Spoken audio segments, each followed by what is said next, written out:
just heard you talking about the cameraman. That's only. Oh.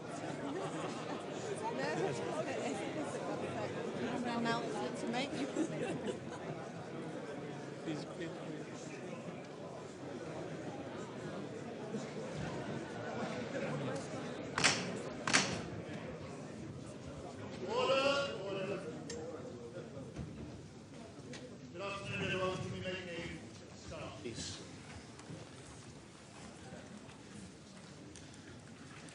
Good afternoon and welcome to the 33rd meeting of the Ukraine Defence Contact Group, and a very special welcome to Mykhailo here, Ukraine's new Defence Minister, to his first UDCG meeting. Mykhailo, this group is 50 nations strong, from the Euro-Atlantic to the Indo-Pacific, demonstrating that support for Ukraine, support for your country, stretches around the world.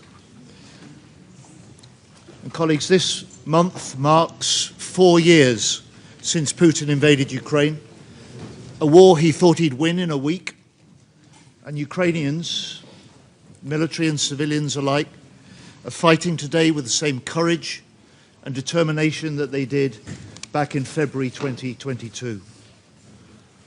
Ukrainian forces have retaken territory, they've hit targets deep into Russia, and inflicted a huge casualty rate of 25-1 in some parts of the front line.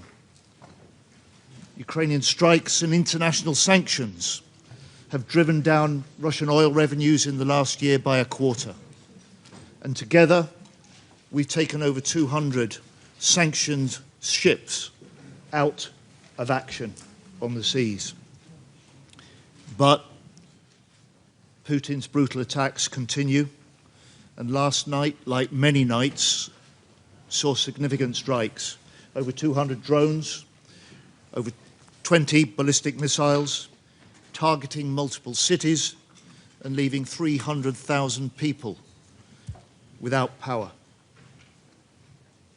To be clear, these are war crimes, crimes against civilians and against a sovereign country. So we all welcome the progress the US is making to bring peace, but for now the war continues, and Ukrainian defiance must be matched by our determination, and importantly must be matched by big new commitments to Ukraine for 2026. Commitments here today must put maximum pressure on Putin. For the UK, we're spending the highest level of support ever on Ukraine. Today, I'm announcing a new £500 million package of urgent air defence support, President Zelensky's top priority. £150 million for Pearl, for air defence interceptors, £400 million for 1,000 lightweight multi-role missiles, and an extra 1,200 air defence missiles with partners from the Air Defence Consortium.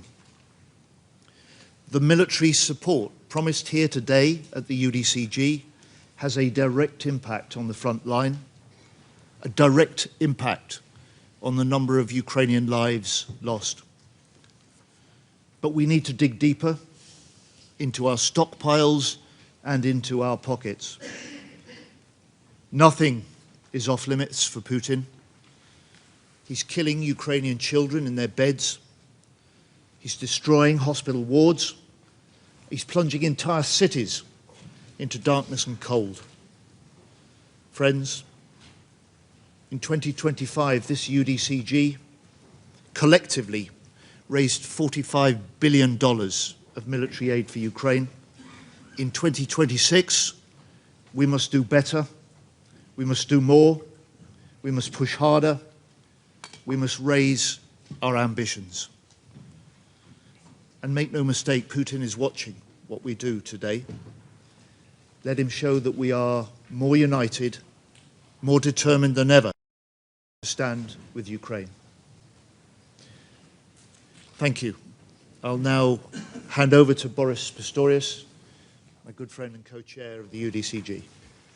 Thank you, John, my friend, and Mykhailo, welcome to the UDCG. I stopped counting my UDCGs after a dozen or something like that. So I hope we don't need another dozen. Anyway, it's on. It's on. John, Mark, my friends, today's meeting takes place at a crucial point in time. Ukraine is going through the hardest winter since the beginning of Russia's full-scale invasion. Amid extremely cold temperatures, millions of people in Ukraine do not have electricity, heating, or warm water because Russia is systematically attacking the country's energy infrastructure night by night. Once again, Russia clearly demonstrates that it wants war, not peace. Russia deliberately uses the winter as a weapon against innocent women, men, and children, yet another breach of international law. And the situation is truly alarming. We must prevent a humanitarian crisis in Ukraine. Friends, it is our responsibility to act. Germany has already taken several steps and plans further support. Before the end of last year, we already initiated measures to strengthen Ukraine's air defense for the winter and the months to come. These include the delivery of Manpads, IRST, and AIM-9 guided missiles, ammunition for the Gepard and Skynex air defense systems, as well as part packages of IRST air defense systems. We also provided urgently needed spare parts for Patriot systems, which was only made possible due to the generous contribution by our Norwegian friends, for which I'm very grateful. Week after week, this support reaches Ukraine. It makes an important contribution to maintaining the operational readiness of Ukraine's air defense during these very hard winter days.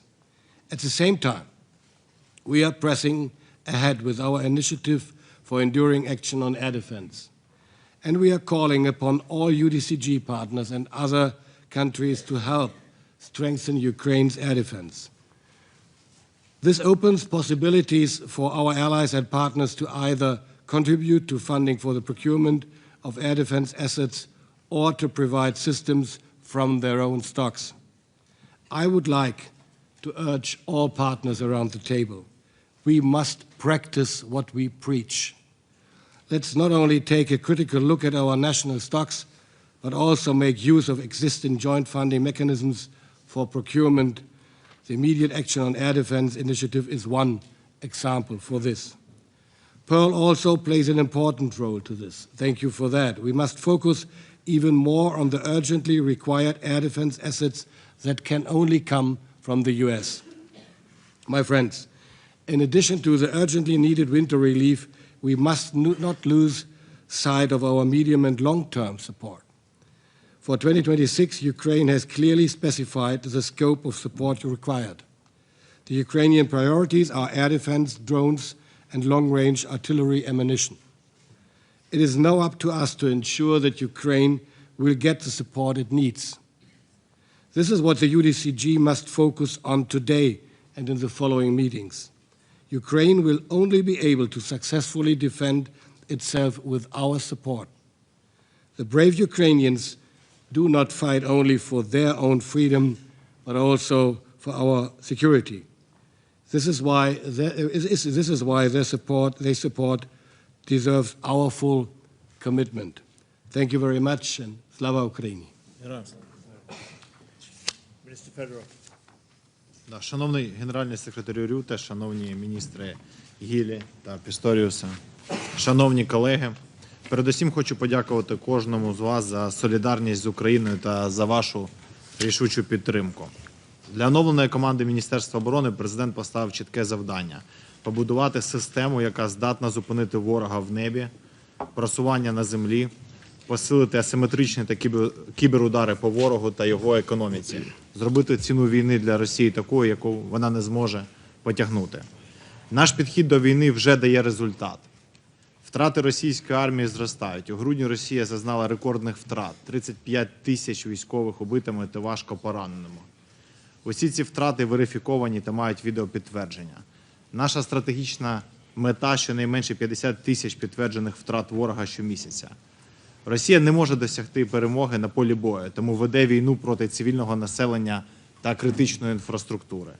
Сьогодні Росія здійснила одну з найбільших балістичних атак на Україну. Було запущено більше 20 балістичних ракет. Найефективніший засіб протидії балістиці – це ракети ПАК-3 до систем Петріот. Нам критично потрібні засоби для перехоплення балістики, адже Росія хоче знищити нашу критичну інфраструктуру цієї зими.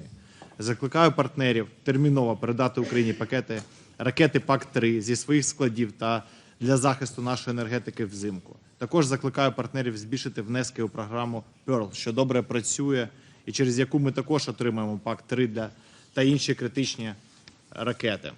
Захист неба – це ключовий пріоритет для України. Ще один виклик для нас у цьому домені – дальні дрони. Цього року ми покращимо систему протидії шахедам і захистимо наші міста. Вже здійснено організаційні зміни у сфері протиповітряної оборони. Ухвалені ключові кадрові рішення, запущено створення багаторівневої системи малої ППО та перехоплювачів. Сьогодні народ України прагне миру, як ніхто інший. Дипломатична команда на чолі з президентом Зеленським працює над цим щодня. Дякуємо Сполученим Штатам Америки, Європейському Союзу та партнерам, які нам допомагають. Єдиний, хто не хоче миру – це Росія. Тому паралельно нам треба посилювати нашу оборону, щоб змусити ворога до миру. На засіданні я презентую наше бачення та конкретні цілі у сфері оборони на цей рік.